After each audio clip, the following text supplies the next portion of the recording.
চরিত্র মানুষ পেয়েছি, আমি আশা করছি ইনশাআল্লাহ আমাদের প্রবাসী ভালো করতে হবে। আমরা এই শহরে কিছু একটা করতে হবে, তার মধ্যে বলে করতে হবে, একটু বলি আমাদের এখানে চিন্তা আমাদের একটা অফিস সেন্টার আছে আমাদের। তো এইটা আমাদের প্রবাসী কল্যাণ মন্ত্রণালয়ের সাথে একত্র করে আমরা এটা 10টা বিল্ডিং করবো। এটা বিল্ডিং জরাজীর্ণ হয়ে গেছে, ভেঙে গেছে, তিনতলা এটা ভেঙে 10 তলা করবো। পরে হচ্ছে আমাদের কষ্ট হবে যদি আমাদের প্রবাসী আসবেন, তারা এসে হোটেলখানা থেকে থাকতে হবে কম পয়সায়, ভালো মতো একদম কষ্ট আমরা সুবিধা হবে। উপরে একটা প্রোডাক্ট যাতে করে অনেক প্রবাসী আছেন যারা আমাদের আসলে উপজেলা তারা এসে থাকতে হবে, এটা বড় সুবিধা হবে। ডেলি সেন্টার থাকবে, একটা কর্পোরেশন থাকবে, এটা হবে। আর একটা প্রবাসী পরিবার মতো প্রবাসী লাইব্রেরি থাকবে। আমরা এই চেষ্টা করবো আরো কিছু করা যাবে। একটা আমি যদি কথা বলেছেন এখানে প্রবাসীদের থাকবে ডেলি হাসপাতাল, এই যে আমরা প্ল্যান করতেছি। আর একটা স্কুল, এই প্রবাসী ছেলেমেয়েরা কেয়ার করলে আসলে তাদের ছেলেমেয়েদেরকে না।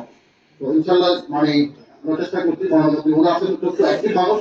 উনি প্রথম দিন থেকেই দায়িত্ব, প্রথম দিন থেকেই কাজ শুরু করতেন নিজের মন্ত্রণালয় থেকে, ওনারা মন্ত্রণালয় থেকে বলে আপনি এটা করতে দূরে আসছেন। আশা করছি সিলেট পথে ভালো করতে পারবেন বলে আমরা আশা করছি।